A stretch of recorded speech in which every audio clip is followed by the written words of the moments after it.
সম্মানিত রোজাদার ভাই ও বোন, আমরা সকলেই যুক্ত আছি অত্যন্ত জনপ্রিয় মিডিয়া মুন্সিগঞ্জ মিডিয়ার রমাদানের ধারাবাহিক প্রোগ্রামের আজকের পর্ব ইতিকাফ গুরুত্ব, ফজিলত ও মাসাইল সম্পর্কে। আজকে আমাদের অনুষ্ঠানে অতিথি হিসেবে উপস্থিত হয়েছেন বিশিষ্ট আলেম দ্বীন, জামিয়া হাকিমিয়া দারুল উলুম হাতিমারা মাদ্রাসার সিনিয়র শিক্ষক মুহাদ্দিস হযরত মাওলানা মুফতি ইয়াসিন মোল্লা দামাত বরকাতুহুম। হযরত আসসালামু আলাইকুম রহমতুল্লাহ। ওয়ালাইকুম আসসালাম ওয়া রাহমাতুল্লাহি ওয়া বারাকাতুহু। মোহতারাম, আপনি কেমন আছেন? আলহামদুলিল্লাহ, আপনি কেমন আছেন? আলহামদুলিল্লাহ। সরাসরি ইতিকাফের গুরুত্ব রয়েছে, ইতিকাফের ফজিলত মাসাইল সম্পর্কে আমরা প্রশ্ন পর্বে চলে যাব। আমি মোহতারামের নিকট জানতে চাইবো, ইতিকাফ কি এবং ইতিকাফের গুরুত্ব কি? আলহামদুলিল্লাহ, আল্লাহ তাআলার অশেষ মেহেরবানি যে তিনি আমাদেরকে এরকম একটি গুরুত্বপূর্ণ মাহে রমজানের ফজিলতপূর্ণ একটি অধ্যায় ইতিকাফ বিষয়ে কিছু কথা বলবার শুনবার তৌফিক দিয়েছেন। এজন্য সত্যি আল্লাহ পাকের শুকরিয়া আদায় করি আলহামদুলিল্লাহ। মোহতারাম, আপনি যে বিষয়টি জিজ্ঞেস করেছেন বা রমজানে ইতিকাফের গুরুত্ব সম্পর্কে, আসলে পবিত্র মাহে রমজানের মতো এত বড় একটি গুরুত্বপূর্ণ ইবাদতের মতো মাস, মহিমান্বিত মাস, সম্মানিত মাস, বরকতময়, রহমতময়, নাজাতময় একটি মাস আল্লাহ আমাদেরকে দান করেছেন। এটা সত্যি আল্লাহর পক্ষ থেকে আমাদের বড় একটি অনুগ্রহ। ইহা সত্ত্বেও পবিত্র মাহে রমজানের আরো একটি বড় চমৎকার, আত্মতৃপ্তিদায়ক, একটি সৌন্দর্যমণ্ডিত অধ্যায় যাকে বলা হয় ইতিকাফ, মাহে রমজানের শেষ দশকের ইতিকাফ। এমন একটি ইতিকাফের গুরুত্ব অবশ্যই ইসলামে অপরিসীম। আসলে সত্যি বলতে ইতিকাফ মানুষকে দুনিয়াবি ব্যস্ততা থেকে ফারেক করে আল্লাহ তাআলার ইবাদতে মগ্ন হওয়ার মতো গুরুত্বপূর্ণ একটি অধ্যায়। এই ইবাদতের মাধ্যমে সৃষ্টিকর্তার প্রতি মানুষের মহাব্বত বহুগুণে বেড়ে যায়। সৃষ্টিকর্তারও রহমতের দৃষ্টি বান্দার প্রতি আরো অনেক গুণ বৃদ্ধি পায়। বান্দার প্রতি আল্লাহ তাআলার এবং বান্দার আল্লাহ তাআলার সাথে এই ইতিকাফের মাধ্যমে গভীর এক সম্পর্ক, নিবিড় এক বন্ধন তৈরি হয়। আল্লাহ রাব্বুল আলামিন বান্দাকে তার জীবনের সমস্ত গুনাহগুলোকে মাফ করে দেওয়ার জন্য ইসলামে অনেক অনেক গুরুত্বপূর্ণ এবং ফজিলতপূর্ণ কিছু আমল দিয়েছেন। আমরা যদি গভীরভাবে তাকাই, সেই আমলগুলোর উল্লেখযোগ্য একটি আমল হচ্ছে মাহে রমজানের শেষ দশকের একটি রজনী, যাকে কোরআনে আল্লাহ রাব্বুল আলামিন লাইলাতুল কদর বলেছেন, যার পবিত্রতার কথা, সম্মানের কথা, যার মহত্ব এবং শ্রেষ্ঠত্বের কথা আল্লাহ সূরাতুল কদরে বলেছেন। যে রজনীর গুরুত্ব রব্বুল আলামিন বলেন হাজারো মাসের চেয়েও শ্রেষ্ঠ, হাজারো মাসের চেয়েও, হাজারো মাসের ইবাদতের চেয়ে শ্রেষ্ঠ এমন একটি রজনী আল্লাহ রাব্বুল আলামিন রমজান মাসের শেষ দশকে রেখেছেন। সেই রজনীটা যদি আমরা পেতে চাই, সেক্ষেত্রে অবশ্যই ইতিকাফ আমাদের জীবনে গুরুত্বপূর্ণ একটি অধ্যায়। তাছাড়াও আমরা যদি রাসূলুল্লাহর জীবনীকে গভীরভাবে, নিবিড়ভাবে দেখি, তাহলে আমরা দেখতে পাবো রাসূলুল্লাহর জীবনে অত্যন্ত আমলগুলোর মধ্যে একটি গুরুত্বপূর্ণ আমল ছিল ইতিকাফ। আপনি আশ্চর্য হবেন, রাসূলুল্লাহ জীবনে অনেক এমন আমল করেছেন এবং অনেক আমল ছেড়েছেন, কিন্তু রাসূলুল্লাহ সাল্লাল্লাহু আলাইহি সাল্লামের জীবনে মাহে রমজান ফরজ হওয়ার পরে ইতিকাফ তিনি কখনো ছেড়েছেন এমনটা দেখা যায় না।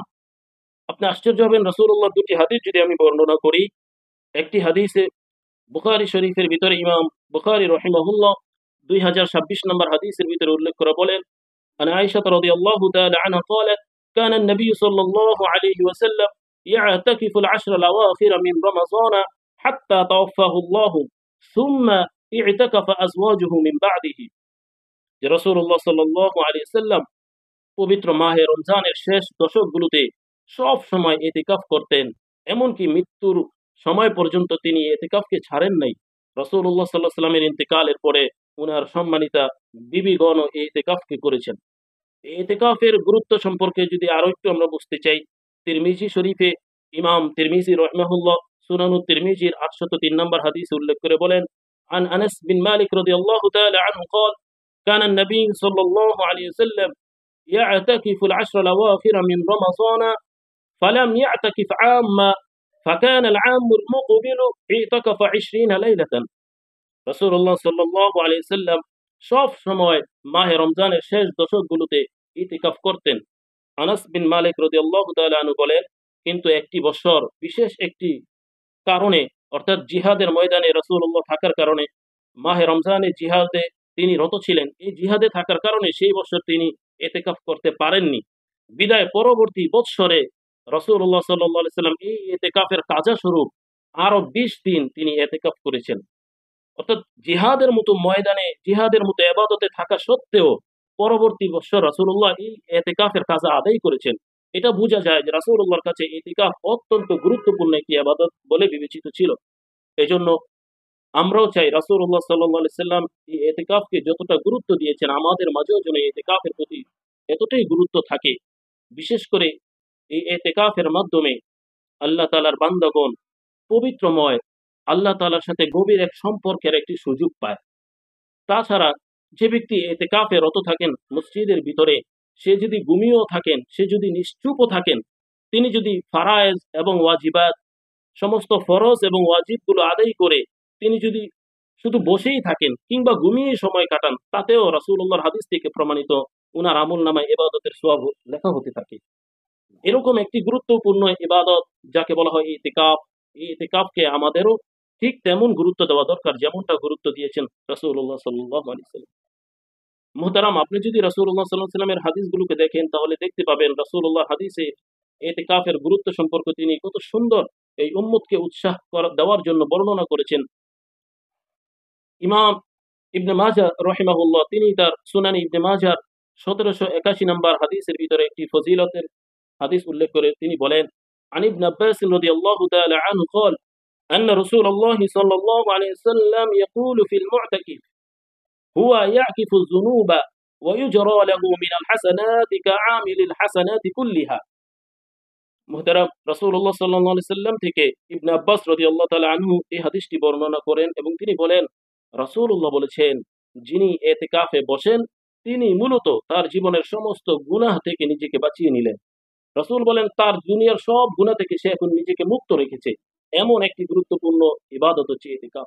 রাসূলুল্লাহ আরো বলেন যে এই ইতিকাফরত অবস্থায় তার আমলনামায় দুনিয়ার সব নেক আমলের সওয়াব লিপিবদ্ধ হতে থাকে যে আমলগুলো অথচ সে করেনি। এতেকাফ ছাড়া যে মানুষগুলো নামাজ পড়তেছেন, এতেকাফ ছাড়া যে মানুষগুলো দান করতেছেন, সদকা করতেছেন, অসহায় মানুষদের পাশে থাকতেছেন, দরিদ্র মানুষদের পাশে থাকতেছেন, জিহাদের ময়দানে যুদ্ধরত আছেন, এমন অনেক আমল যা এতেকাফকারী করেন না, কিন্তু রাসূল বলেন সেই এতেকাফের আমল নামায় ওই ব্যক্তির আমল নামায় তার সেই আমলের সবগুলো যুক্ত হতে থাকে। এই জন্য এত গুরুত্বপূর্ণ ফজিলতপূর্ণ একটি ইতিকাফের মতো ইবাদত আল্লাহ তাআলা আমাকে আপনাদের সকলকে করবার তৌফিক নসিব। তো রোজাদার ভাই ও বোন, আমরা আছি রমাদানের বিশেষ অনুষ্ঠান ইতিকাফের গুরুত্ব, ফজিলত ও মাসাইল। এই অনুষ্ঠানটি সম্প্রচার করছে মুন্সিগঞ্জ মিডিয়া। আমরা সবাই এই অনুষ্ঠান নিজেরাও দেখব এবং অন্যকে দেখার জন্য সুযোগ করে দেব, শেয়ার করবে এবং অন্যকে জানাবো যে কিভাবে এই অনুষ্ঠানে যুক্ত হওয়া যায়। সম্মানিত দর্শক শ্রোতা মণ্ডলী, এই পর্যায়ে আমরা ইতিকাফের মাসাইল সম্পর্কে মুহতারামের কাছে জানবো। আমাদের দেশে বিভিন্ন মসজিদে টাকা দিয়ে বা পারিশ্রমিকের বিনিময়ে কোনো ব্যক্তিকে ইতিকাফে বসানো হয়, অথবা যদি কোনো ব্যক্তি এই পারিশ্রমিকের আশায় ইতিকাফে বসে, তাহলে এই যে বসাটা এটা আসলে কতটুকু শরীয়ত সম্মত? চমৎকার এবং বড় সুন্দর একটি সমসাময়িক মাসালা আপনি জিজ্ঞেস করেছেন। আমাদের দেশের বিভিন্ন মসজিদে এমনটাই খুব বেশি দেখা যাচ্ছে যে অনেক মসজিদে টাকার বিনিময়ে মানুষকে ইতিকাফে বসানো হয়। প্রথমে আমি বলে থাকবো যে শরীয়তে প্রতিটা মহল্লার জন্য, প্রতিটা জুমার মসজিদ যে সমাজগুলোতে আছে, প্রতিটা সেই জুমার মসজিদের অধীনে সমস্ত বাসীদের জন্য আল্লাহ তাআলা পক্ষ থেকে ইতিকাফকে সুন্নত মুআক্কাদায়ে কিফায়া করা হয়েছে। অর্থাৎ কমসে কম যদি সে সমাজের একজন ব্যক্তিও এই সুন্নতটি আদায় করে তাহলে সকলের পক্ষ থেকে সে সুন্নতটি আদায় হয়ে যায়। কিন্তু একজন ব্যক্তিও যদি সেই সমাজের এই ইতিকাফটা আদায় না করে তাহলে সমগ্র সমাজবাসী কি এই গুনাহের দায়ভার তাকে নিতে হবে। এই ক্ষেত্রে অনেক সমাজের মানুষ ব্যস্ততার কারণে নিজেদের দায়বদ্ধতা থেকে নিজেরা বাঁচার জন্য অপরকে টাকার বিনিময়ে আমাদের দেখা যায় বিভিন্ন মসজিদে তারা ইতিকাফে রত কিছু মানুষকে করানোর চেষ্টা করেন। সত্যিকার অর্থে ইসলামে প্রতিটা ইবাদত আল্লাহ রাব্বুল আলামিন বান্দার জন্য জান্নাতে যাওয়ার জন্য একটি রাস্তা করে দিয়েছেন। এই ইবাদত নিজে টাকার জন্য করা কিংবা নিজে অন্যকে টাকার বিনিময়ে করানো শরীয়তের দৃষ্টিতে এটা কোনোভাবেই জায়েজ হতে পারে না। এজন্য আমরা চেষ্টা করব হয় নিজে থাকবো, না হয় সমাজের কোনো মানুষকে ফজিলত গুরুত্ব বুঝিয়ে নিজেদের সমাজ থেকে কাউকে রাখবো, কিন্তু কখনোই আমরা টাকার বিনিময়ে কাউকে এতেকাফে বসাবো না, এতে আমার গুনার দায়ভার আমারই থেকে যাবে। বা অন্য কোনো পারিশ্রমিকের বিনিময়ে। কোনো বিনিময়ের মাধ্যমেই এতেকাফ করানো যাবে না। গুরুত্বপূর্ণ প্রশ্নে গিয়েছিলাম ইতিকাফ সম্পর্কে। আমরা পরবর্তী প্রশ্নে যাব।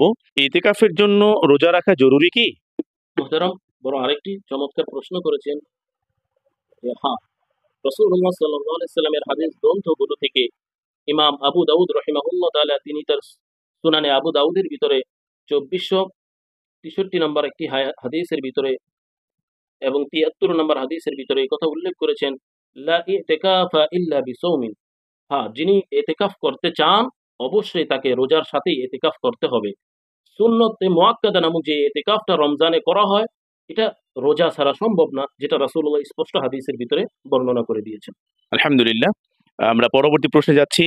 মোহতারাম, স্বাভাবিক গোসল করার জন্য মসজিদ থেকে বের হওয়া যাবে কি? যদি যায় তাহলে যদি অন্য কোনো গোসল যেমন ফরজ গোসল বা অন্য যদি কোনো গোসল থাকে সেগুলোর জন্য কি মসজিদ থেকে বের হওয়া যাবে কিনা, বিষয়টা যদি আমাদের একটু বুঝিয়ে বলতেন।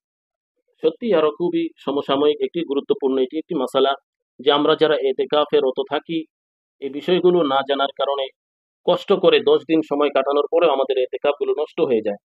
যে প্রশ্নটি আমাকে করা হয়েছে যে স্বাভাবিকভাবে আমরা আমাদের দেশে যে মানুষ দেহের একটি শান্তির জন্য, প্রশান্তির জন্য, গরম থেকে বাঁচার জন্য যে আমরা গোসলগুলো করে থাকি, এই গোসলগুলো এতেকাফ অবস্থায় করা যাবে কিনা। এক্ষেত্রে আমি রাসূলুল্লাহর হাদিসটাকে সামনে রাখবো। ইমাম আবু দাউদ রাহিমাহুল্লাহ তাআলা তিনি তার হাদিস গ্রন্থে 2473 নম্বর হাদিসে এই উল্লেখ করেছেন যে রাসূলুল্লাহ বলেছেন, লা ইয়াখরুজু লিহাজাতিন ইল্লা লিমা লাবুদ্দা মিনহু। যে এতেকাফকারী তিনি দুনিয়াবি কোনো প্রয়োজনের কারণে এতেকাফ থেকে বের হতে পারবেন না। হ্যাঁ, শরীয়ত তাকে যে জরুরতগুলোকে তার জন্য নির্দিষ্ট করে দিয়েছেন, এই জরুরতগুলোর কারণে সে বের হতে পারবে। সুতরাং শরীয়তের আমাদের জন্য যেগুলো নির্দিষ্ট করেছেন সেটা হচ্ছে, একটি হচ্ছে ফরজ গোসল। যদি কারো উপর গোসল ফরজ হয়ে যায় তাহলে এটা শরীয়ত আমাকে অনুমোদন দিয়েছে যে এই গোসলের জন্য আমি মসজিদ থেকে বের হতে পারবো। তাছাড়া পেশাব পায়খানার জন্য এগুলো শরীয়ত কর্তৃক আমার জরুরত, এগুলো থেকে বাঁচার জন্য আমি বের হতে পারবো। কিন্তু আমাদের দেশে যে স্বাভাবিক দৈহিক একটি আত্মতৃপ্তির জন্য, গরম থেকে বাঁচার জন্য যে গোসলগুলো আমরা করে থাকি, কারণে এই গোসলগুলো করার জন্য আমরা মসজিদ থেকে বের হতে পারবো না।